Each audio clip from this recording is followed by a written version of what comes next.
2025년 전 세계 군함 정비 계약의 핵심이 일본에서 한국으로 이동하고 있습니다. 미 해군, 나토, 중동, 동남아, 유럽 주요국까지. 이젠 일본이 아닌 대한민국과 계약을 맺고 있죠. 누구도 예상하지 못했습니다.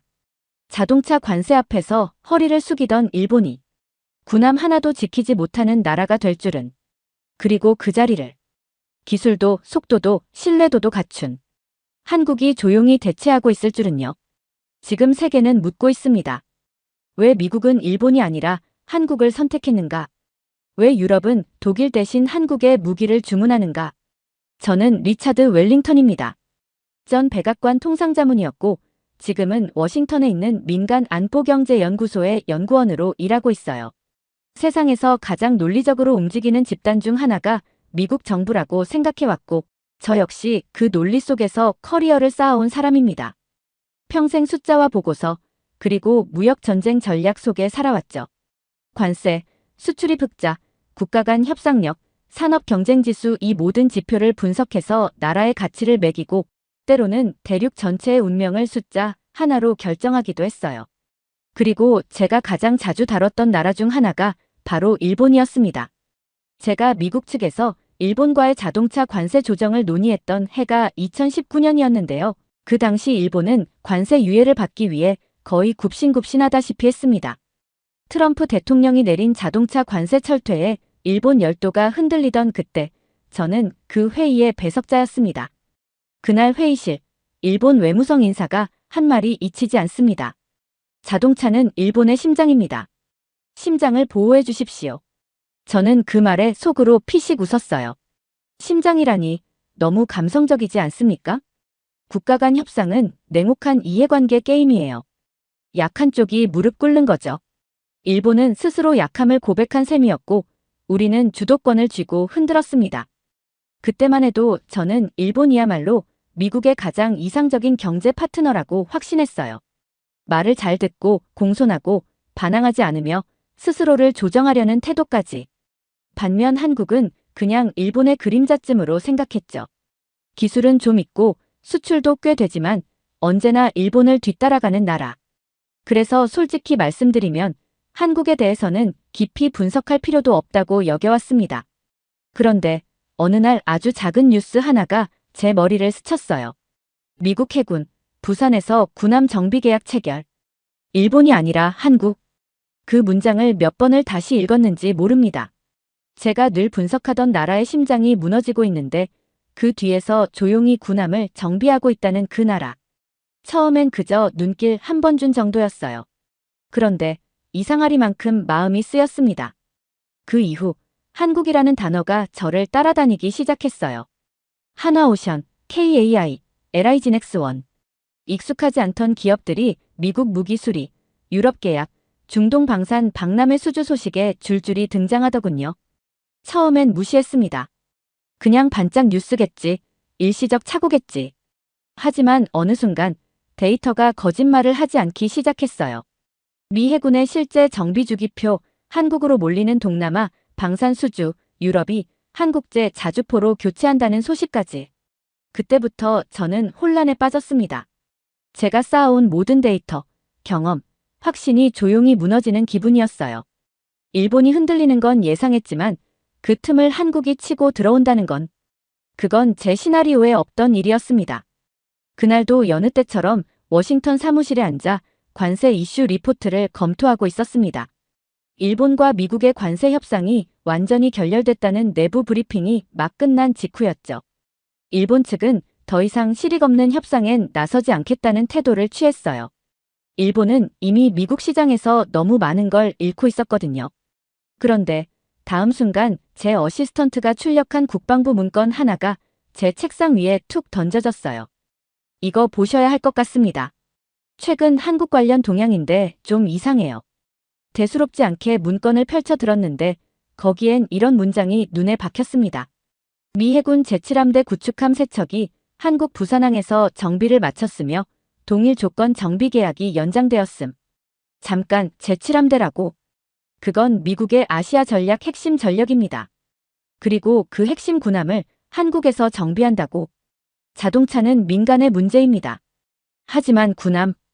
이건 외교, 안보, 전략, 국가 신뢰도의 총합이 아니면 절대 맡기지 않는 사안입니다. 일본은 해군 기술력에서 아시아 최상위라고들 하잖아요. 미쓰비시, 가와사키, IHI 같은 대기업이 버티고 있고 일본엔 미 해군 기지까지 있으니까요. 그런데 그 일본이 아닌 한국이라니. 더 기막힌 건 그 다음이었습니다. 문건 맨 아래 각주에 해당 정비계약은 전례 없는 속도로 체결되었으며 일정 신뢰도 및 기술 대응 면에서 동종 계약국 대비 가장 안정적 평가를 받음. 이라는 구절이 있었죠. 한마디로 믿고 맡길 수 있는 나라라는 뜻이었습니다. 제가 알고 있던 세계 질서가 뒤집히고 있었어요. 그때부터였어요. 한국이라는 키워드가 제 모든 보고서, 브리핑, 국제협력안에 마치 의도적으로 자주 등장하기 시작한 건 며칠 뒤 브뤼셀에서 열린 나토 방산 파트너십 회의 브리핑 중 한 유럽 대표단이 이런 말을 하더군요. 이제 우리도 K방산을 검토해야 합니다. 독일이 더 이상 대안이 아닙니다. 그 순간 머리를 한 대 맞은 기분이었어요. 자동차가 아니라 군함이었습니다. 경제가 아니라 안보였어요. 한류가 아니라 생존이었습니다. 정확히 그날 밤이었죠. 저는 집무실에 남아 홀로 외교안보 데이터를 다시 뽑아 분석하기 시작했습니다. K9 자주포 수출, K2 전차 기술 이전, FA50 계약, 하나오션의 미군 군함 수리. 그리고 무엇보다도 독일도 일본도 하지 못한 걸 한국이 하고 있다는 한 줄 요약. 이제는 누가 앞서고 누가 뒤처졌는지를 숫자로 따질 수 있는 시대가 아니었습니다. 그날 새벽 3시, 저는 조용히 한국행 비행기 표를 예매했습니다. 워싱턴에서 한국행 비행기 표를 결제하고도 몇 시간 동안 고민을 거듭했어요. 비행기를 타야 하나 말아야 하나. 지금 이게 과연 제 시간과 명예를 들여 확인할 만큼 가치 있는 일인가. 당시 제 머릿속엔 아주 단단한 서열표가 있었어요. 기술과 신뢰도, 협상력, 생산력 모두에서 일본은 동아시아 최정상이고 한국은 언제나 그 밑이었죠. 그건 그냥 인식이 아니라 기정사실처럼 여겨졌습니다. 그래서 비행기 표를 끊고도 3번이나 취소 버튼을 눌렀다 다시 취소했어요. 마음속에서 계속 속삭였죠. 괜한 모험하지 마. 그건 시간 낭비야. 한국은 단지 일본이 흔들리니 잠시 주목받는 것뿐이야. 제가 몇십 년 동안 몸담았던 백악관과 국방분석실에서 한국이 군함을, 무기를, 수리체계를 세계에 판다. 이걸 제가 믿어버리면 그동안의 제 경력과 판단이 모두 무너지는 거였어요. 그때 미국 언론에서도 한국 관련 뉴스가 슬슬 나오기 시작했거든요. K방산, 나토 회의서 유럽의 새로운 파트너로 부상. 부산이 아시아의 군함 허브로. 한국 무기, 미국보다 싸고 빠르다. 전문가로서 느껴야 할 위기의식을 저는 자존심으로 눌러버렸습니다. 심지어 제 동료인 제프는 저에게 정색하며 말했죠. 너 한국 갔다 오겠다는 거 아직도 진심이야? 넌 일본 전문가야. 그 말을 듣고는 더욱 확신이 흔들렸어요. 그래, 내가 한국에 가면 내 아이덴티티가 무너지는 거야. 나는 일본과 미국의 전략축을 설계한 사람이었는데 진실이 아니길 바랐던 거죠. 한국이 세계에서 가장 빠른 무기 공급국이 되었다는 뉴스가 오보이길, 미국 해군이 한국을 선택했다는 문건이 차고이길. 그렇게 부정하려 애쓰다 보니 어느덧 저는 제 연구소 후배에게 이번 협상에서 일본은 충분히 대응할 수 있어.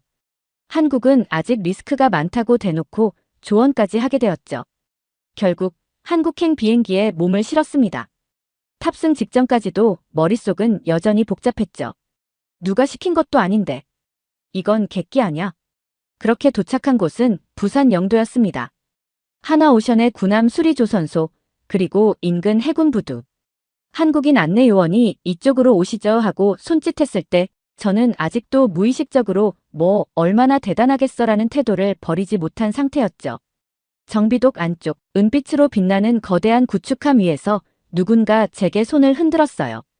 믿기지 않았습니다. 그는 존 브래디, 미 해군 제7함대 소속 현역 대령이었어요. 제가 백악관 근무 당시 직접 보고를 받던 고위 실무자였습니다. 그는 방수복을 입은 채 선박 수리 현장 한가운데 있었습니다. 그리고 말하더군요. 우린 여기서 진짜 미군 방식 그대로의 작업을 처음 봤어. 그가 말한 미군 방식이란 일정 준수, 완벽한 부품 정렬, 매뉴얼보다 앞서는 책임. 그런 철저한 군대식 운영 원칙을 말하는 겁니다. 한국 민간 기업이 그걸 해내고 있다는 겁니다. 이 구축함이 항해를 나갈 수 있게 된 건 저 사람들 덕분이야. 그가 손가락으로 가리킨 곳엔 한국인 기술자들이 조용히 그러나 분주하게 움직이고 있었죠. 그 후 저는 존 대령과 작은 사무실에 앉아 2시간가량 이야기를 나눴습니다. 그는 진지하게 말했어요. 한국은 이제 단순한 동맹이 아니야. 전장에 같이 나갈 수 있는 파트너야. 그 말을 듣는 순간 머릿속에 쌓아온 수십 년간의 데이터, 분석, 서열, 전부 허물어지는 소리가 들렸습니다. 이제는 더 이상 일본과 한국 중 누가 더 기술이 뛰어나냐가 아니었어요. 누가 생명을 담보로 한 신뢰를 주느냐가 핵심이었던 겁니다. 부산에서의 충격은 생각보다 깊었습니다. 그날 밤 호텔방 창가에 앉아 한참을 창밖 항만 불빛만 바라봤어요. 미국 해군 대령의 말이 머릿속을 떠나지 않았죠. 한국은 더 이상 보조가 아니야. 우린 여기서 믿음을 받았고 그걸 전쟁터에 가져갈 거야. 저는 한평생을 일본 중심의 동북아 방산 질서를 믿고 분석하며 살아왔는데 그 토대가 조용히 무너져 내리고 있었거든요. 아침이 밝자 저는 고민 끝에 서울행 KTX가 아닌 국내선을 예약했습니다. 빠른 시간이 필요했어요. 서울 본사들, 국방연구소, 관련 관료들. 지금 이 흐름의 정체를 더 깊이 들여다보지 않으면 안 될 것 같았거든요. 그런데 비행기 탑승 게이트에 들어선 순간부터 묘하게 제 심장이 불편하게 요동치기 시작했습니다. 지금 내가 추적하는 건 진실인가? 아니면 스스로의 몰락인가? 스스로 되뇌이며 애써 중심을 잡으려 했지만 기내에 앉은 저는 점점 작아지는 기분이 들었습니다. 창밖으로 보이는 낯선 한국의 풍경, 멀리 펼쳐진 논과 산, 그리고 한글 간판들이 빼곡한 작은 마을들. 그 안에 세계 최강 군함 수리국의 실체가 존재한다는 게 아직도 믿기지 않았어요. 비행기가 활주로를 이륙하는 순간 제 머릿속에 갑자기 과거 회의실 장면이 떠올랐습니다. 트럼프 대통령이 회의에서 외쳤던 그 말이요. 일본은 너무 부드럽고 한국은 너무 시끄럽다. 그런데 시끄러운 놈이 나중에 일을 더 많이 해. 그때는 그냥 농담인 줄 알았죠. 지금 생각해보면 그건 말장난이 아니었을지도 몰라요. 그는 이미 뭔가를 보고 있었던 걸까요? 가장 두려웠던 건 제가 그동안 틀렸다는 것을 인정하게 될지도 모른다는 사실이었습니다. 서울에 도착한 첫날, 저는 국방 분야 네트워크로 연결된 현지 전문가 2명과 회동을 가졌습니다. 한 명은 전직 한국군 장교 출신의 방산 컨설턴트였고, 다른 한 명은 현재 대형 방위산업체의 글로벌 사업팀 소속 실무 책임자였습니다. 이들은 저를 마포 인근의 한 회의실로 안내했는데요. 회의실 벽면 전체가 전 세계 수출국 지도와 K무기 체계 배치 현황으로 빼곡히 채워져 있었습니다. 폴란드, 루마니아, 노르웨이, 이집트, 인도네시아, 말레이시아, 호주, 핀란드. 제가 예상했던 것보다 훨씬 많은 나라 이름 옆에 빨간색 납품 완료 스탬프가 찍혀 있었죠. 이 모든 게 다 한국에서 수출된 무기입니까? 제가 묻자 그 컨설턴트가 미소를 지으며 고개를 끄덕였습니다. 네, K9 자주포부터 K2 전차, FA-50 전투기, 잠수함, 탄약, 미사일까지요. 미국이 감당 못하는 물량을 한국이 받는 경우도 꽤 있습니다. 가장 놀라웠던 건 그들이 마치 IT 스타트업처럼 움직인다는 사실이었습니다. 빠른 납기, 사용자 맞춤형 개조, 신속한 유지보수, 정밀한 품질 관리까지. 과거 제가 경험했던 일본식 방산 기업의 느리고 폐쇄적인 방식과는 전혀 달랐습니다. 한국은 자체 기술 100%입니까? 제가 의심스럽게 묻자 실무자가 망설임 없이 대답하더군요. 네, 100%까지는 아니지만 적어도 미국과 협의 없이도 독자적으로 생산, 수출, 정비까지 가능합니다. 그리고 이어진 말은 충격 그 자체였습니다. 지금 미국 해군의 일부 노후 함정 정비는 한국이 아니면 불가능합니다. 일본도 유럽도 스펙을 못 맞춰요. 속도, 인력, 설비 모두 부족합니다. 지금은 한국이 전 세계에서 가장 바쁜 조선 국가죠. 그 말을 듣는 순간 그동안 제가 품고 있던 일본 우위론이 처참히 무너져 내리는 소리를 들었습니다. 아니, 그보다 더 깊은 충격은 이 모든 사실이 세계 안보의 흐름을 바꾸고 있는데 정작 저 같은 미국 주류 분석가들은 아직도 자동차 관세 타령만 하고 있었다는 현실이었어요. 한국은 이미 무기 브랜드가 되어 있었습니다. 메이드 인 코리어가 단순한 제품명이 아니라 전쟁터에서 생명을 담보로 하는 보증 수표처럼 작동하고 있었어요. 그리고 그 순간 제 머릿속에 떠오른 한 가지 사실이 있었습니다. 이 모든 변화를 일본은 전혀 따라잡지 못하고 있다. 일본은 여전히 공문서와 허가 절차, 납기 연장 협의 따위에 갇혀 있었고 한국은 그 사이 세계를 상대로 전투 가능한 시스템을 팔고 있었던 겁니다. 회의실에서 나와 한숨을 쉬는 저에게 한국 실무자는 마지막으로 이렇게 말했습니다. 우리는 기술을 파는 게 아닙니다. 전쟁을 준비하는 각국에게 실전에서 바로 쓸 수 있는 믿음을 팝니다. 믿음.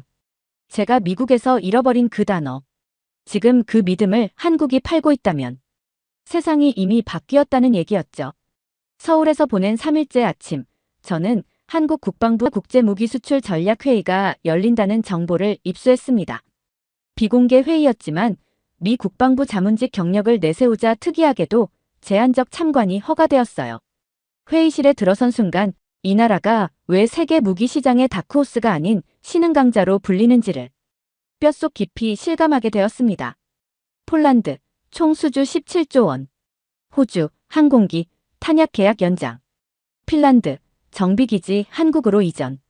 이게 한 회의에서 논의되는 수치였습니다. 그리고 그중 하이라이트는 바로 미국과의 비공개 MOU 발표였죠. 트럼프 행정부는 자동차 관세를 협상 테이블에서 제외했습니다. 그러나 그와 동시에 한국과는 해군 전력 유지 및 보급에 대한 전략적 기술 협약을 체결했습니다. 저는 자리에서 일어나 그 발표자를 똑바로 바라봤습니다. 그 말은 자동차 대신 군함으로 딜을 했다는 겁니까? 제 목소리에 감정이 섞여 떨렸습니다. 발표자는 눈 하나 깜빡하지 않고 대답했습니다. 트럼프 대통령은 일본에선 관세를 빼앗았고 한국에선 미래 전쟁 능력을 선택했습니다. 그 한마디에 그동안 제가 해왔던 모든 협상 프레임, 무역 중심의 외교 분석, 자동차와 철강 중심의 경쟁 우위 모델. 그 모든 게 무너졌습니다. 왜냐하면 미국은 한국을 군사 전략의 보완축으로 인식하고 있었던 겁니다. 트럼프의 행동은 그저 자국 산업을 보호하려는 포퓰리즘이 아니었어요. 그는 이미 일본에 기울어지는 산업과 한국에 떠오르는 전략 기술력을 정확히 꿰뚫고 있었던 겁니다. 이건 21세기형 패권 재설계였어요. 군함을 만드는 나라 대 군함을 수리하는 나라. 무기를 사는 나라 대 무기를 파는 나라. 이 두 갈래 길에서 미국은 일본 대신 한국을 선택한 것이었습니다. 회의가 끝난 후 같은 공간에 있던 한국방위산업청 직원이 제 어깨를 두드리며 말했죠. 사실 우리도 놀랄 때가 많습니다. 단 10년 전만 해도 상상도 못했거든요. 하지만 우리는 해냈습니다. 기술도 시스템도 신뢰도 전부 실전으로 증명했으니까요. 트럼프가 벌인 건 관세 따위가 아니었어요. 그는 오래된 질서를 걷어내고 한국이라는 새로운 이름을 정책의 한가운데에 올려놓은 겁니다. 그 회의에서 돌아오는 길, 생전 처음으로 워싱턴 정가에서 20년간 벼려온 제 모든 전문성이 무기력하게 느껴졌습니다. 회의가 끝난 다음 날, 저는 하나오션 옥포 조선소 내부의 실전 대응형 방산 생산 라인을 방문하게 되었습니다. 보통 방산 시설이라면 콘크리트 벽과 엄중한 보안, 회색 유니폼을 입은 인부들만 생각하잖아요. 그런데 이곳은 평면도가 아닌 살아있는 전쟁 시뮬레이션 현장이었습니다. 먼저 시선에 들어온 건 200m 길이의 드라이독 위에 세워진 한국형 차기 구축함이었습니다. 검은색 도장 위에 KDDX라 새겨진 선체, 함포와 레이더 모듈이 조립되고 있었죠. 저는 그중 한 분에게 조심스럽게 다가가 물었어요. 지금 조립 중인 함정, 어느 나라에 납품되는 건가요? 그는 땀에 젖은 얼굴로 이렇게 말했습니다. 미국이죠. 짧은 대답. 그 짧은 말 속에서 저는 더 많은 걸 읽을 수 있었습니다. 그 순간이었습니다. 이제까지 제가 견고하게 쌓아올렸던 편견의 벽이 콰직하고 금이 가기 시작한 건 잠시 후 안내를 맡은 부장 엔지니어와 함께 제어동으로 이동했는데 대형 스크린에서 흘러나오는 영상. 2022년 우크라이나 전장에서 촬영된 실제 전투 장면이었습니다. 그 안에서 K9 자주포가 연달아 포를 발사하고 있었고 현지 장교들이 코리아, 코리아를 외치며 그 무기를 환호하는 모습이 담겨 있었죠. 실전에서 살아남은 무기, 현장에서 생명을 지킨 시스템. 그게 바로 한국이 만든 것이었습니다. 제가 미국에서 몇 번이나 기획했던 무기 체계의 대부분은 실전에 투입되기도 전에 예산 삭감, 정치 논리, 납기 연기. 이런 이유로 좌초되기 일쑤였죠. 그런데 지금 이곳에서 본 건 결단하고 만들고 보내고 지켜내는 시스템이었습니다. 제가 반쯤 얼이 빠진 채 돌아나가려 할 때 한 젊은 한국 기술자가 조심스럽게 저를 붙잡고 말했습니다. 미국에서 오신 기술자분 맞으시죠? 맞습니다. 우리 기술이 부족한 게 있으면 꼭 말씀해 주세요. 지금도 많이 배우고 싶습니다. 그 말에 이 나라가 이렇게 빠르게 성장한 이유를 그 한 문장에서 찾은 기분이 들었습니다. 부족함을 인정하고 배움 앞에서 겸손하며 자신의 손끝에 사람 목숨이 달렸다는 걸 의식하고 있는 기술자들. 거제에서 서울로 돌아오는 고속철 안, 긴 여정을 복귀하듯 조용히 눈을 감았습니다. 눈을 감았는데 이상하게도 수치나 계약서, 도표 같은 건 떠오르지 않더군요. 하나오션에서 마주했던 그 기술자의 눈빛, 부산 해군부두에서 들었던 미국 대령의 진심, 서울 회의장에서 마주한 한국의 조용한 자신감. 모두 사람들이었습니다. 돌이켜보면 저는 평생 시스템을 믿으며 살아왔습니다. 수치와 매뉴얼, 인프라와 GDP, 효율성.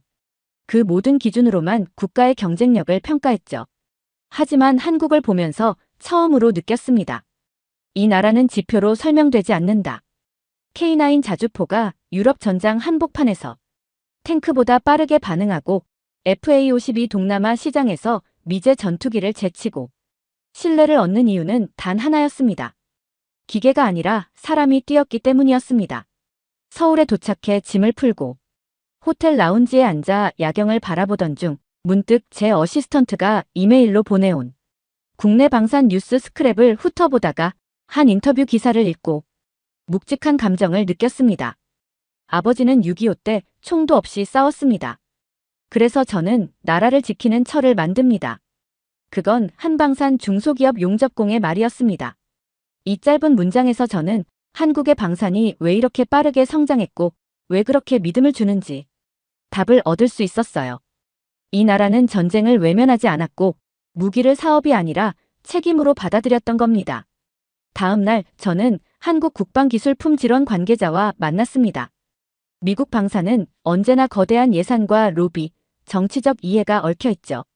하지만 이곳은 놀랍게도 현장 중심의 피드백 시스템이 철저히 작동하고 있었습니다. 실전에서 얻은 피드백이 다음 주 설계에 반영되고 이달 현장에서 생긴 실수는 다음 달엔 매뉴얼로 교체됩니다. 제가 물었어요. 이렇게 빨리 변화하는 이유가 뭡니까? 그는 고개를 숙여 조용히 말했습니다. 우린 시간을 허락받지 못한 나라니까요. 그 순간 저는 미국을 떠올렸습니다. 과연 지금의 우리 젊은 엔지니어들은 누군가의 생명을 떠올리며 설계를 할까? 지켜야 할 것을 상상하며 하루를 보낼까? 우리에겐 그런 마음이 사라진 지 오래였습니다. 그리고 저는 알게 되었습니다. 한국이 가진 진짜 무기는 합금도 정밀 부품도 아니었습니다. 사람이었습니다. 그리고 그 사람이 품은 역사였습니다. 워싱턴 DC에 도착하자마자 저는 곧장 제 연구소에서 비공식 브리핑 자리를 마련했습니다. 모인 사람들은 미국 국방부, 상무부, 백악관 외교안보팀 출신의 분석가들. 우리는 지금까지 잘못된 기준으로 동북아를 평가해왔습니다. 한국은 더 이상 후발주자가 아닙니다. 그들은 이미 체계를 갖춘 전략 파트너입니다. 처음엔 다들 믿지 않는 눈치였습니다. 일본이 기술력에선 아직 위 아닌가. 저는 단호하게 말했습니다. 기술의 우열을 따지기 전에 우리가 먼저 물어야 할 게 있습니다. 누가 실제로 움직이고 있는가. 그 기준에서 보면 한국은 이미 일본을 추월했습니다. 그날 제 보고서는 한국의 무기 시스템은 미국이 외주를 맡겨도 될 만큼 신뢰 수준에 도달했다는 내용을 포함한 50페이지짜리 문서로 정리됐고 바로 미 국방부 정책기획실에 전달되었습니다. 며칠 뒤 상무부에서 연락이 왔습니다. 리차드, 다음 달 국제방산 협력 컨퍼런스에 한국 초청 여부 검토 중인데 자네 의견을 듣고 싶어. 그 순간 저는 확신했습니다. 제가 움직이자 판이 바뀌기 시작했다는 걸. 제가 운영하던 비공식 브리핑룸은 곧 미국 내 방산업계 관계자들이 가장 자주 찾는 정책 스터디 모임으로 커졌고, 저는 그곳에서 K방산의 실체와 정신이라는 주제로 시리즈 강연을 진행하기 시작했습니다. 사람들은 처음엔 웃었습니다. 한국의 정신. 하지만 강연이 끝나면 대부분 조용해졌습니다. 왜냐하면 저는 수치를 보여주지 않았거든요. 제가 만났던 한국 기술자들의 눈빛, 지켜야 할 무언가를 말없이 책임지는 그들의 손, 전투복 대신 정비복을 입고 싸우는 또 다른 군인의 모습. 한참 브리핑을 끝낸 직후 연구소 동료였던 랜디가 제게 다가와 쏘아붙이듯 말했습니다. 그리고 이어진 말은 직설적이었죠. 한국에서 만든 걸 미국이 의지할 거라고 진심으로 믿는 거야? 미쳤군. 저는 침묵했지만 속으로는 이미 익숙한 반응이라 생각하고 있었습니다. 국방부에서도 분위기가 심상치 않았습니다. 저는 회의석상에서 공식적으로 한국의 조선 및 방산 기술을 나토 기준 전략물자로 인정해야 한다고 주장했고, 곧바로 회의실 안에 냉기 같은 정적이 흘렀죠. 국제무기전 분석 담당자였던 베키는 눈썹을 치켜올리며 이렇게 말했습니다. 한국 다녀온 이후로 당신은 지나치게 몰입하고 있어. 이건 데이터가 아니라 확신에 기대는 거잖아. 워싱턴은 사람을 믿지 않습니다. 숫자를 믿고 정치를 믿고 현실적으로라는 말로 가능성을 억누르는 것이죠. 그러다 보니 저도 흔들렸습니다. 내가 잘못 본 걸까? 정말 내가 한국에 취한 걸까?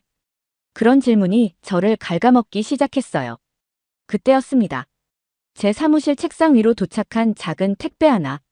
보내는 사람은 한국에서 만났던 담당 가이드. 내용물은 짧은 손편지 한 장과 그들이 직접 만든 K방산 홍보 책자였습니다. 바로 그날 밤 결정했습니다. 더 이상 외부에서 설득하는 방식으론 안 된다고요.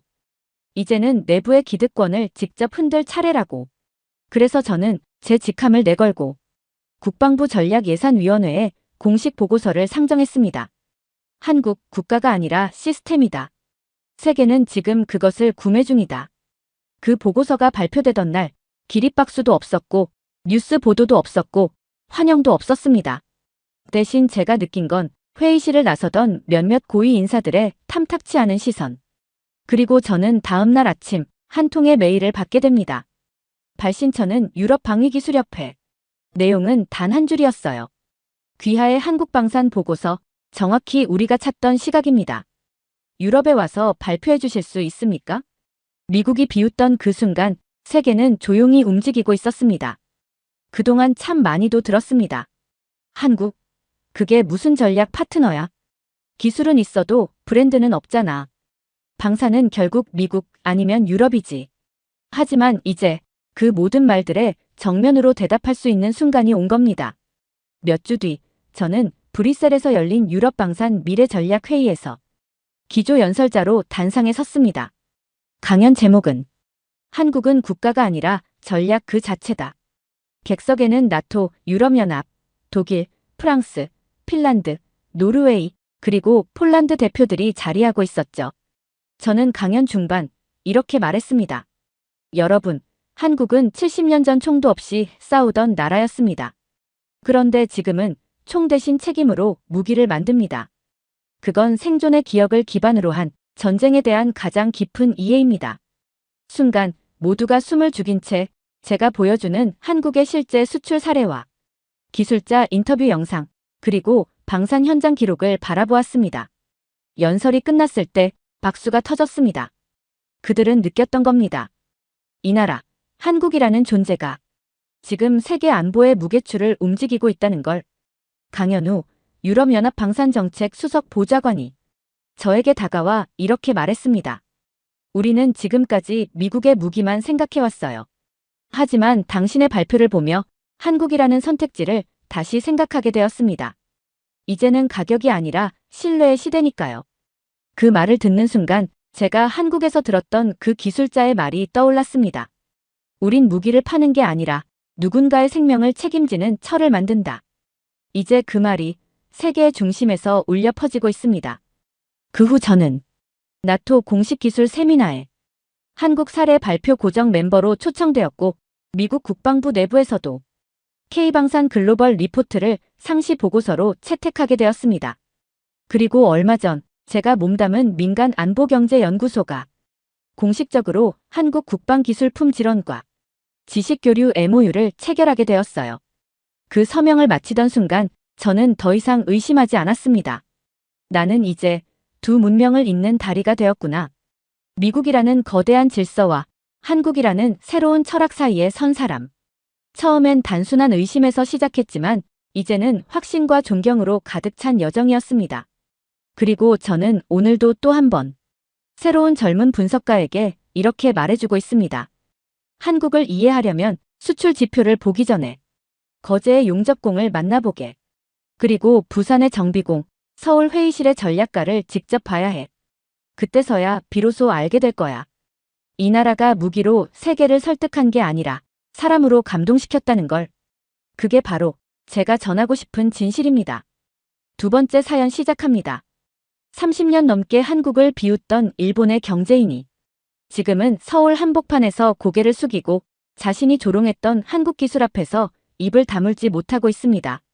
그가 과거에 남긴 말입니다. 한국은 조립만 하는 나라다.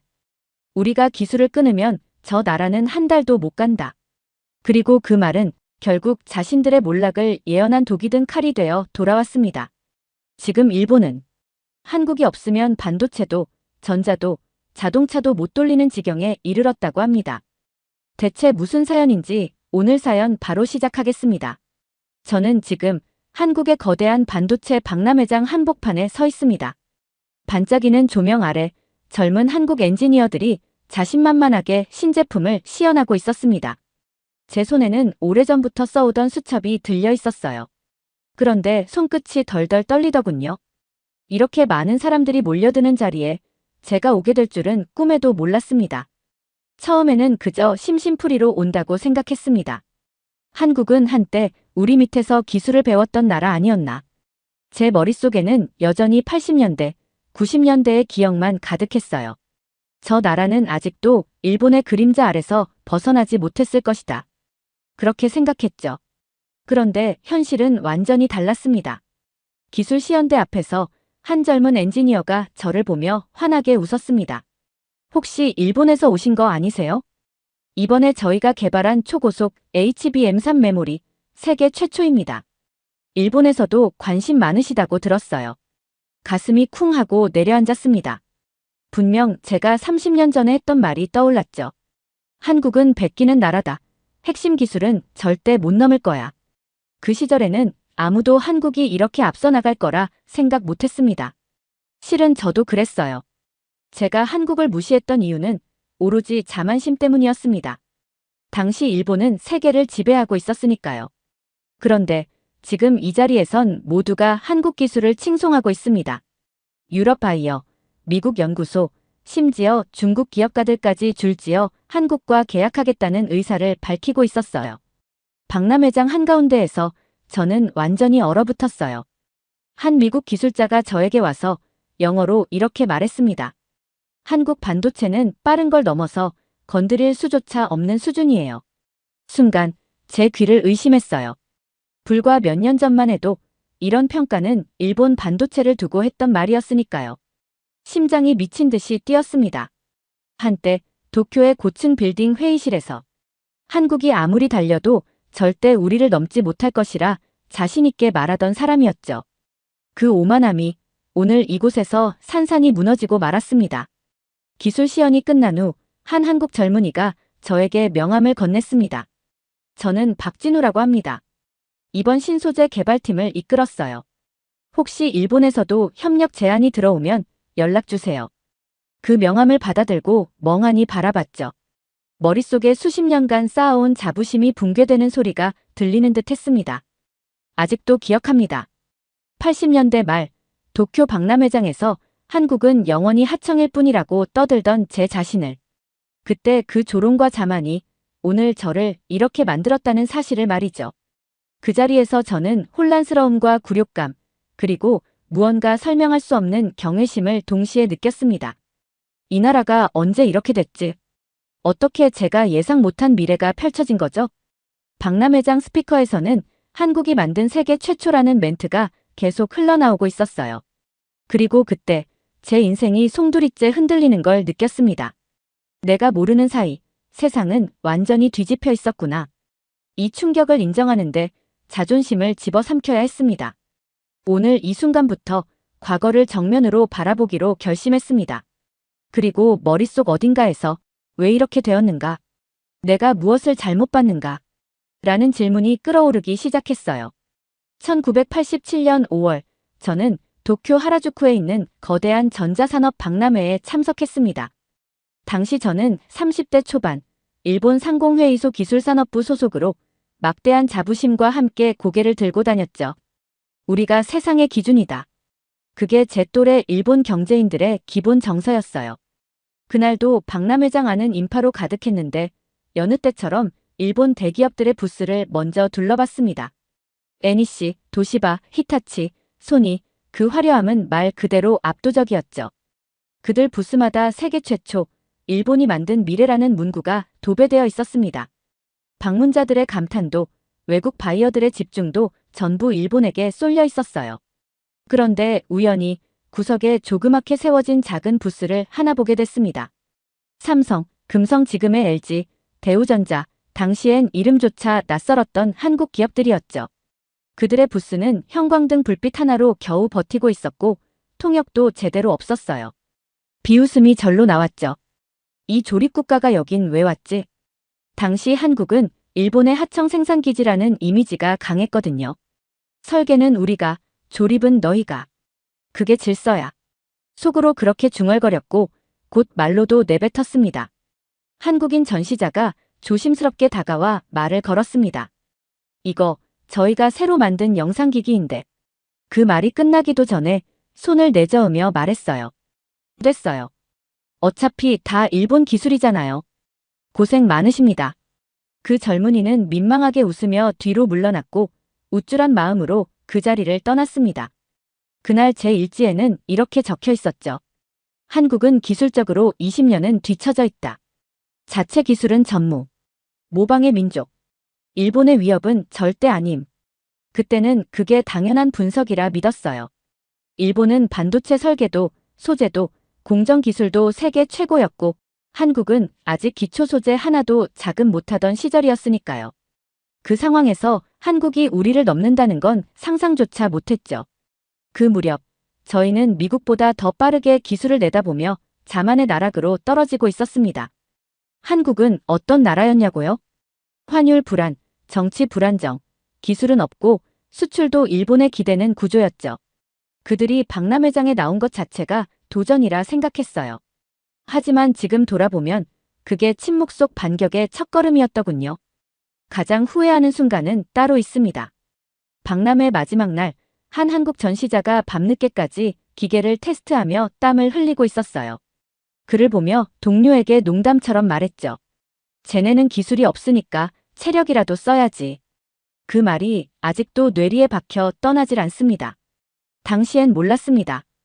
그들이 그렇게 절박하게 기술을 흡수하고 야간에도 쉬지 않고 실험을 돌리고 불편한 자존심을 꾹 삼키며 돌아가는 그 순간이 훗날 일본의 등을 치고 올라오는 반격의 시발점이었다는 걸요.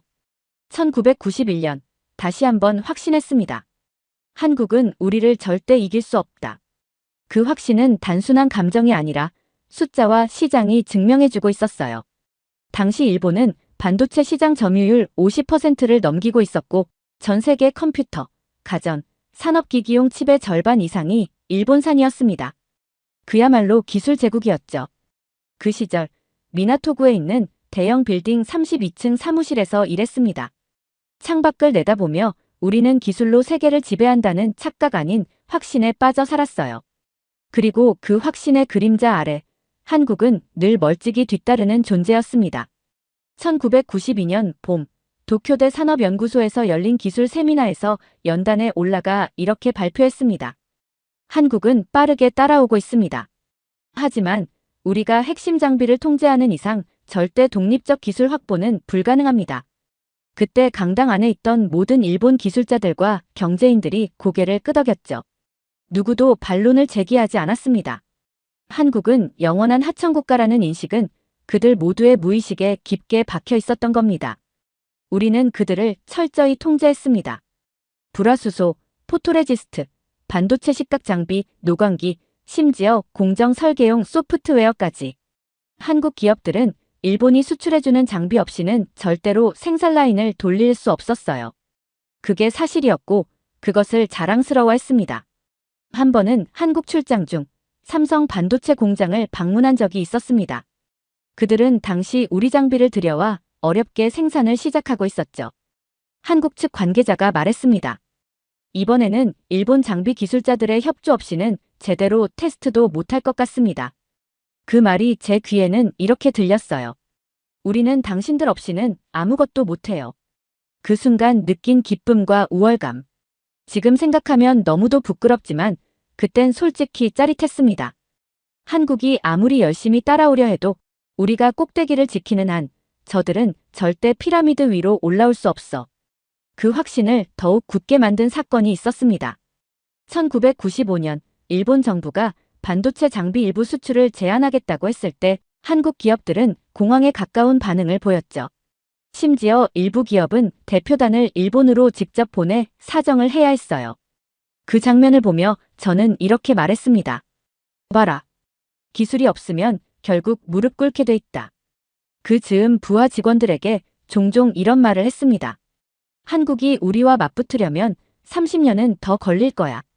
그동안 우리는 또 새로운 걸 만들고 또다시 벌어들일 거고. 그게 제 예측이었고 모든 수치와 흐름이 그걸 뒷받침해주는 듯 했어요. 당시 일본은 기술만 가진 게 아니었습니다. 브랜드, 생산력, 특허, 자금력, 모든 면에서 완벽했죠. 그리고 우리는 점점 느슨해졌습니다. 너무 당연하게 승리를 믿었고 너무 가볍게 패자를 바라봤죠. 1997년 한국 경제가 무너졌다는 소식을 처음 들었을 때 솔직히 비웃었어요. TV 뉴스에선 서울 한복판에서 줄줄이 망해가는 기업들, 길거리에 나앉은 실직자들, 외국에 손 내미는 정부 관료들의 얼굴이 비춰졌습니다. 그걸 보며 친구에게 이렇게 말했어요. 결국 감정으로만 움직이는 민족은 이렇게 끝난다니까. 그때 일본은 여전히 기술과 자본에서 여유가 있었고 우리는 한국을 한심하다는 듯 내려다보고 있었거든요. 이제 한국 반도체는 끝이야. 현대도 무너질 거고 삼성도 조만간 구조조정 들어가겠지. 이런 말이 도쿄 경제인들 사이에선 일상적인 대화였죠. 그런데 이상한 일이 벌어졌습니다. 바로 그 무너진 나라에서 국민들이 자발적으로 금을 모으기 시작한 겁니다. 처음엔 귀를 의심했어요. 21세기에 국민들이 자국을 위해 결혼 반지를 내놓는다고. 그런데 그건 사실이었습니다. 남녀노소 할 것 없이 줄지어 은행 앞에 섰고 어린아이까지 금반지를 풀어 기부하는 장면이 신문 일면을 장식했죠. 도저히 이해할 수 없었습니다. 나라가 무너졌으면 이제 외면하거나 회피해야지. 왜 저렇게까지 감정적으로 뭉쳐서 버티려는 거지? 그때 처음으로 한국이라는 나라에 대해 이상하다는 느낌을 받았습니다. 무너지는데 오히려 뭉치고 있었거든요. 게다가 대기업들도 놀라운 선택을 했습니다. 자산을 팔고 구조조정에 들어가고 심지어 일부 기업들은 일본 장비에 의존하던 라인을 자체 부품으로 조금씩 대체하려는 시도도 보이더군요. 아직 기술은 미숙했지만 방향은 분명했습니다. 의존해서 자립으로. 당시 한 일본 회의석상에서 이렇게 말했습니다. 지금 한국은 살아있는 시체입니다. 하지만 살아있는 이상 절대 방심하면 안 됩니다. 나라는 망해도 그 뒤가 더 무서울 수 있어요. 제 말을 아무도 진지하게 듣지 않았어요. 다들 웃으며 말했죠. 다나카군, 괜한 걱정 말게. 우린 이미 20년 앞서 있어. 그리고 그때부터였습니다. 삼성은 구조조정을 마치고 메모리 반도체 분야에서 점유율을 조금씩 올리기 시작했고 하이닉스는 인수와 통합을 통해 기술 기반을 다져갔습니다. 그리고 정부는 조용히 소부장 국산화를 언급하기 시작했죠. 처음엔 아무도 주목하지 않았지만 이 시점이 훗날 역사를 바꾸는 단초가 됐습니다. 그때 처음으로 찜찜함을 느꼈습니다. 한국은 확실히 무너졌습니다. 그건 부정할 수 없었어요. 하지만 그들의 눈빛은 무너진 자들의 것이 아니었습니다. 제가 기억하는 어느 장면은 아직도 잊히지 않습니다. 한 한국 중소기업 공장장이 인터뷰에서 이렇게 말하더군요. 기술이 없어서 우리가 망했죠. 하지만 이번에 제대로 배웠습니다. 이제부터는 우리가 직접 만들어 볼 겁니다. 2019년 7월, 오랜만에 쾌재를 불렀습니다. 일본 정부가 한국을 상대로 불화수소, 포토레지스트, 플루오린 폴리이미드 등 3대 핵심 소재의 수출을 제한하겠다고 발표했을 때였죠. 이게 바로 기술을 가진 자의 무기야. 주변 동료들도 다들 박수쳤죠. 이제야 한국을 다시 통제할 수 있게 됐어. 우리 없으면 제조 자체가 안 되니까 무릎 꿇을 거야. 솔직히 말하면 그동안 한국이 너무 컸다고 생각했습니다. 삼성은 메모리 시장 1위, 디스플레이는 거의 독점, 심지어 국산 전투기까지 만든다며 떠들썩했으니까요. 그래서 이 수출 규제가 자만한 한국에 대한 징벌이라 믿었어요. 이 한 방이면 한국 반도체는 끝장이다. 그게 당시 일본 경제인들의 분위기였어요. 마치 IMF 때처럼 무너지는 모습을 볼 수 있을 거라 기대했죠. 그런데요. 이게 웬일입니까? 몇 달이 지나도 한국은 무너지지 않았습니다. 처음엔 의아했습니다. 응급재고로 버티는 건가? 중국에서 몰래 사들이는 건가? 이런 온갖 추측들이 돌았지만 정답은 전혀 다른 곳에 있었어요. 그들은 단숨에 국산화에 착수했던 겁니다. 한 달 만에 국내 기업 솔브레인이 불화수소 대체 생산을 시작했고 불과 석 달 후엔 에치가스의 자체 정제 설비가 돌아가고 있었습니다. 포토레지스트도 벨기에와의 협력으로 대체 루트를 확보했죠. 심지어 일부 소재는 일본산보다 품질이 더 좋다는 평가까지 나왔습니다. 믿을 수 없었습니다. 이게 가능해? 이 짧은 시간에? 기술이라는 건 단기간에 따라잡기 어렵다고 믿어왔던 제 믿음이 산산이 부서지는 순간이었어요. 가장 충격적이었던 건 한국 정부의 반응이었습니다. 그 누구도 감정적으로 대응하지 않았어요. 그들은 그냥 바로 실행에 들어갔습니다. 이유도, 구실도, 언론 플레이도 없이 말이죠. 그때 깨달았습니다. 이건 설계된 복수라는 걸. 20년 전 우리가 조롱하고 10년 전 우리가 통제하며 기술을 넘기지 않았던 그 시절을 그들은 잊지 않고 있었던 겁니다. 그리고 이번엔 아주 조용히, 그러나 아주 치밀하게 우리 목줄을 끊어내기 시작한 거였어요. 한 일본 소재 기업의 대표가 기자에게 이런 말을 했습니다. 한국이 이렇게 빠르게 대체할 줄 몰랐습니다. 지금은 우리가 오히려 판로를 잃어 위기입니다. 그 기사를 읽고 아무 말도 할 수 없었습니다. 왜냐면 그건 모두가 뻔히 알면서도 인정하지 않았던 현실이었거든요. 도쿄 증시에선 관련 일본 업체들의 주가가 폭락했고 한국에 납품하던 중소기업들은 줄줄이 고객사를 잃었습니다. 우리가 칼이라 믿었던 수출 규제가 결국에는 우리 자신을 찌른 칼날이 된 셈이었죠. 그제야 과거 도쿄 박람회장에서 기술은 우리가 지배한다고 호언장담하던 젊은 시절의 제 모습이 얼마나 우스운 허세였는지를 깨달았습니다. 2019년 여름, 우리가 한국에게 마지막으로 기회를 줬던 날이라는 걸. 그리고 그 기회를 한국은 복수의 날로 바꿔버렸습니다. 2023년, 아무 말도 할 수 없었습니다. 그들이 복수를 외친 적은 단 한 번도 없었는데 우리는 이미 완벽하게 패배해 있었습니다. 언젠가부터 도쿄 대형 전자상가에선 삼성 SSD만 있나요? SK램 사양으로 바꿔주세요라는 소비자들의 말이 들리기 시작했습니다. 처음엔 충격이었어요. 예전엔 일본산 아니면 안 돼가 정답이었거든요. 그런데 이제 그 입장이 완전히 뒤바뀌어 버린 겁니다. 제가 몸담고 있던 기업도 마찬가지였습니다. 우리는 한때 한국의 장비를 수출하던 회사였지만 지금은 오히려 한국 장비를 들여와야 경쟁력을 맞출 수 있게 됐죠. 자존심이 상했지만 현실이었습니다. 기술 격차가 벌어진 겁니다. 수치로도 성능으로도. 특히 가장 충격적이었던 건 메모리 반도체 시장이었어요. 삼성은 HBM3를 세계 최초로 상용화했고 미국, 유럽, 심지어 일본 대기업들까지 한국 없이는 AI 산업 못한다고 입을 모으고 있었어요. 그 말을 들을 때마다 속으로 울었습니다. 아니, 분노보단 체념에 가까운 감정이었죠. 삼성이 만든 4세대 고대 역폭 메모리는 일본 기업들이 10년 전에도 풀지 못했던 문제를 완벽하게 해결한 기술이었습니다. 그걸 보며 저는 이렇게 중얼거렸습니다. 저 기술, 원래 우리가 먼저 연구했었는데 예전엔 우리가 앞섰고 그들이 뒤따르며 허둥지둥 모방하고 따라왔습니다. 그런데 지금은요? 그들은 질문조차 받지 않습니다. 기술을 설명하는 입장이 되어버렸고 우리는 구걸하는 자리에 앉아 있었어요. 이런 변화가 너무도 조용히 그러나 무섭게 진행됐다는 사실이 소름 돋게 만들었습니다. 한국은 절대 우리가 승자다라고 외치지 않았습니다. 언론 플레이도 과잉 선전도 없이 그저 기술과 시장의 흐름으로 말했을 뿐입니다. 그리고 일본은 그 조용한 흐름 속에서 뒤처졌고 시장 점유율에서 밀려났고 기술 격차를 실감하며 고개를 숙일 수밖에 없게 된 겁니다. 한 번은 저희 업계 내부 회의에서 젊은 기술자가 이렇게 말했습니다. 이제는 일본 부품으로는 글로벌 경쟁 안 됩니다. 한국이나 대만 걸로 바꿔야 합니다. 저는 그 말을 듣고 아무 말도 하지 못했어요. 이미 알고 있었거든요. 우리 기술은 기준이 아니라 과거가 되어버렸다는 걸. 정말 무서운 건 그들이 보여준 방식이었습니다. 단 한 번의 외침도 없이 실력만으로 경쟁자를 사라지게 만든 것. 그건 말 그대로 고유한 전쟁이었습니다. 한때 제가 기술을 가진 자가 세상을 지배한다고 외쳤던 그 말. 이젠 제가 아닌 한국이 증명하고 있었습니다.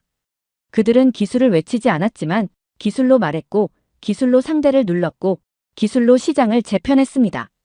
지금 일본의 기술 인력 중 많은 이들이 한국에 이직하거나 협업을 제안하고 있습니다. 젊은 세대는 아예 삼성 가서 배우자는 말을 공공연히 하죠. 그걸 보며 느꼈습니다. 이건 단순한 경쟁이 아니라 역사의 무대가 바뀐 거구나. 불과 20년 전만 해도 제가 참석하는 기술 세미나나 무역협회 회의에서는 제 의견 한마디에 방이 조용해지고 젊은 직원들이 메모를 하며 고개를 끄덕였어요. 다나카 선배님 말씀처럼 한국은 지금부터 견제해야 합니다. 그런 말들이 제 자존심을 먹여 살렸죠. 그런데요, 지금은 제 조언을 진지하게 듣는 사람이 없습니다. 그 자리를 차지한 건 한국과 손잡자, 삼성과 협력하자고 말하는 젊은 세대들이더군요. 그들은 기술적 판단도 사업적 접근도 완전히 달랐습니다. 다나카 상무님, 이건 예전 방식으론 안 됩니다. 지금은 한국처럼 유연하고 속도 빠른 시스템이 중요합니다. 한 부하 직원이 제 앞에서 그렇게 말했을 때 말은 안 했지만 속이 부글부글 끓었습니다. 한국이 기준이 됐다고 우리가, 일본이 도저히 인정할 수 없었죠. 하지만 회의실에서 조용히 PT를 넘기던 팀장 하나가 말했습니다. 지금 일본 기업 중에 고성능 AI 반도체를 자체 설계해서 양산까지 연결한 곳이 있습니까? 없습니다. 우리가 한국에게 배워야 합니다.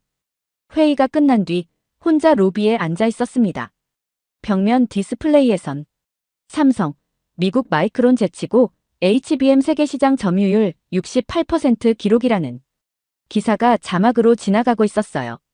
한참을 멍하니 바라보다가 휴대폰을 꺼내 검색해봤습니다. 삼성, HBM3이 상용화 세계 최초 미 중 업체 전부 후순위. 일본 HBM 경쟁력은 아직 시제품조차 없다. 눈앞이 핑 돌았습니다. 더 충격적인 건 인재 흐름이었습니다. 저희 연구소의 박사급 인재 3명이 더 넓은 시야와 실전 경험을 원한다며 삼성전자 일본 R&D 센터로 이직서를 냈더군요. 한 명은 제 바로 아래 후배였어요. 제가 그를 얼마나 아꼈는지 모릅니다. 그래서 따로 불러 물어봤죠. 정말 그쪽으로 갈 건가? 그는 잠시 머무시다가 이렇게 말하더군요. 선배님, 일본에선 제가 하고 싶은 기술 개발을 못합니다. 한국은 시도하게 해줘요. 성공하든 실패하든 일단 도전하게 해준다고요. 그 말을 듣고 아무 말도 못했습니다. 그래서 그날 밤 혼자 술을 마시며 10년 전, 아니 30년 전 제 자신을 떠올렸습니다. 자만했고 조롱했고 그들에겐 기회를 주지 않으면서 우리는 발전을 멈췄죠. 그리고 지금 기회를 스스로 만들어낸 그들이 기회를 외면한 우리를 제쳤습니다. 저는 점점 변화를 따라가지 못하는 사람이 되어가고 있었습니다. 그리고 그 사실을 인정하는데 너무 많은 시간이 걸렸어요. 여전히 그 시절 일본의 영광만 붙잡고 있었던 겁니다. 이제 기술과 시장만 잃은 게 아니라 세대의 신뢰마저 잃어가고 있다는 것을 몸으로 실감하고 있습니다. 그리고 그 세대가 바라보는 방향은 단 하나였습니다. 한국. 그들이 배워야 할 나라, 그들이 함께 일하고 싶은 기술자들, 그리고 이제는 우리가 따라가야 할 기준. 지금 저는 한국에 와 있습니다. 서울 강남의 어느 컨퍼런스 센터, 글로벌 반도체 미래 전략 포럼이라는 현장 한복판에서 말이죠. 초대장은 제 지인이 준 것이었고 처음엔 그저 마지막 체면이라도 지키고 싶어 참석했습니다. 하지만 지금 자리에 앉아 아무 말도 하지 못한 채 고개만 떨구고 있습니다. 마이크 앞에 선 한국 연사는 HBM4, 저전력 DRAM, AI 패키징 시스템 등 제가 이해조차 어려운 기술 용어들을 쏟아냈고 청중은 모두 감탄하며 박수를 쳤습니다. 도대체 언제부터 이렇게 된 걸까요? 30년 전 저는 한국이 우리의 뒤를 따르는 그림자가 될 것이라 확신했습니다. 우리가 허락하는 만큼만 성장하고 우리가 수출을 멈추면 멈출 줄 알았죠. 그러나 지금 한국은 우리가 설계했던 기술 피라미드의 꼭대기를 대체해버렸습니다. 놀라운 건 이 나라의 태도였습니다. 한 번도 과시하지 않았고 한 번도 우리가 받았던 조롱을 되갚지 않았습니다. 그저 묵묵히 조용히 시장을 바꿔버렸죠. 제가 일본에서 기업 세미나를 다닐 때 후배들에게 항상 했던 말이 있습니다. 기술이 권력이다. 그 말은 지금도 맞습니다. 하지만 제가 틀렸던 건 진짜 강자는 기술을 내세우지 않아도 된다는 사실이었어요. 한국은 그렇게 변해 있었습니다. 말이 아니라 실력으로, 외침이 아니라 완성도로, 계획이 아니라 결과로 세상을 설득했습니다. 포럼이 끝나고 저는 조용히 전시장 안을 걷다. 한 전시 부스 앞에 멈춰섰습니다. 메이드 인 코리어 AI 반도체 실물 공개. 그 문구를 오래도록 바라봤습니다. 내가 무너뜨리려 했던 기술이 지금 나를 무릎 꿇게 만들고 있구나. 그제야 깨달았습니다. 한국은 우리가 버린 기술을 주었고 그 기술에 자존심을 불어넣어 세계의 기준으로 만들어버린 나라였다는 걸. 그 순간 모든 것을 되돌아보게 되었습니다. 도쿄 박람회장에서 비웃던 그날, IMF 때 금을 모으던 한국 시민들의 눈빛. 2019년 수출 규제 당시 그들의 침묵. 그리고 지금 이 순간까지 이어진 모든 결과들. 그들은 잊지 않았습니다. 분노조차 하지 않았죠. 그 대신 시장에서 이겼고 기술로 눌렀고 미래를 장악했습니다. 그리고 저는 지금 그 복수의 완성 앞에서 그 누구보다 조용히 고개를 숙입니다. 한때 조롱했던 나라 앞에서 저는 이제 감히 어떤 말도 할 수 없습니다. 복수란 소리 지르는 것이 아니었습니다. 진짜 복수는 상대가 아무 말도 못하게 만드는 겁니다. 그리고 한국은 그걸 너무도 완벽하게 해냈습니다. 우리는 기술을 가르쳤고 한국은 그 기술로 우리를 무릎 꿇게 했습니다. 오늘 사연이 재미있으셨다면 구독과 좋아요, 알림 설정까지 부탁드립니다. 더 재미있는 사연으로 돌아오겠습니다. 이상 감동탐험이었습니다.